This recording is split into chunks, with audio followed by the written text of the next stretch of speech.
सुप्रभात प्यारे बच्चों। मैं आपकी हिंदी की अध्यापिका प्रेमचंद मेमोरियल पब्लिक स्कूल से आपका पहली कक्षा में स्वागत करती हूँ। बच्चों, हमारा आज का विषय है अपठित गद्यांश। चलिए जानते हैं अपठित गद्यांश क्या होता है। बच्चों, अब हम जानेंगे अपठित गद्यांश का अर्थ क्या होता है। अपठित गद्यांश का अर्थ अपठित जो पहले न पढ़ा गया हो, गद्यांश गद्य का अंश। अपठित गद्यांश का अर्थ होता है गद्य का ऐसा अंश जिसे आपने पहले कभी न पढ़ा हो। बच्चों, हमने पढ़ा कि अपठित का अर्थ होता है जो हमने पहले कभी ना पढ़ा हो। गद्यांश का अर्थ होता है गद्य का अंश। ओके, तो अपठित गद्यांश का अर्थ क्या बना? Yes, very good. अपठित गद्यांश का अर्थ बनता है गद्य का ऐसा अंश जिसे आपने पहले कभी ना पढ़ा हो। ओके बच्चों, गद्यांश को हल करने से पहले हमें कुछ बातों की जानकारी होना ज़रूरी है, जो इस प्रकार हैं। ध्यान रखने वाली बातें: दिए गए गद्यांश को 2 से 3 बार पढ़ना। गद्यांश को पढ़ने के बाद दिए गए प्रश्नों को ध्यानपूर्वक पढ़ना। प्रश्नों के उत्तर अपने शब्दों में छोटे और प्रश्न के अनुसार लिखना। बच्चों, आपको गद्यांश को 2 या 3 बार पढ़ना है। उसके बाद आप प्रश्न पढ़ेंगे। प्रश्न को पढ़कर समझना है कि प्रश्न में आपसे क्या पूछा गया है।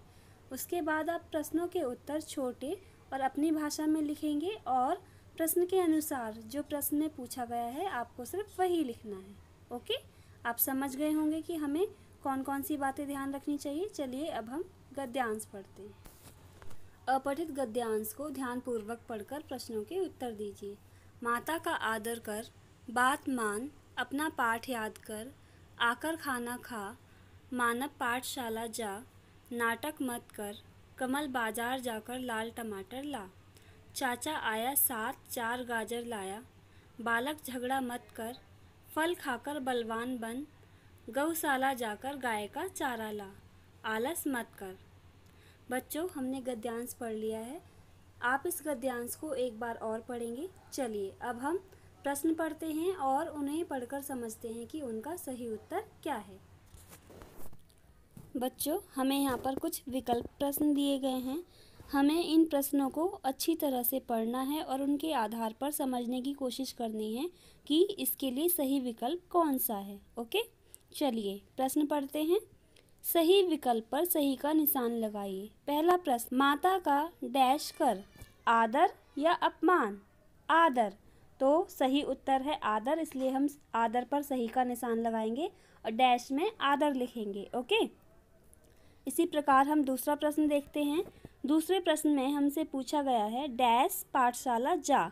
तो पाठशाला जाने के लिए किसको कहा गया है गद्यांश में? मानव को। तो सही उत्तर है मानव, इसलिए मानव पर हम सही का निशान लगाएंगे और डैश में हम मानव लिखेंगे। ओके, अब हम तीसरा प्रश्न देखते हैं। कहाँ जाकर गाय चरा ला? गाय को कहाँ जाकर चराने के लिए कहा गया है? पाठशाला में या गौशाला में? वेरी गुड, गौशाला में। तो इसका सही उत्तर गौशाला है, इसलिए हम गौशाला पर सही का निशान लगाएंगे। ओके, चौथा प्रश्न, चाचा क्या साथ लाया? चाचा साथ क्या लेकर आए हैं? टमाटर या गाजर? तो इसका सही उत्तर है गाजर, तो हम गाजर पर सही का निशान लगाएंगे। ओके, प्रश्न 5, क्या खाकर बलवान बन? तो प्रश्न 5 में हमसे पूछा गया है कि क्या खाकर बलवान बनना है। तो गद्यांश में हमने पढ़ा था इसका सही उत्तर है फल, तो हम फल पर सही का निशान लगाएंगे। बच्चों, हमने इन प्रश्नों के सही विकल्प चुनकर इनके उत्तर ढूंढ लिए हैं। प्यारे बच्चों, इन्हीं प्रश्नों के साथ हमारा गद्यांश समाप्त होता है। मैं आशा करती हूँ कि आज की कक्षा में आपने गद्यांश हल करना सीख लिया है। अब आप किसी भी प्रकार के गद्यांश को आसानी से हल कर सकते हैं। यदि गद्यांश से संबंधित आपको कोई भी प्रश्न पूछना है तो आप बेझिझक पूछ सकते हैं। धन्यवाद। आपका दिन शुभ हो।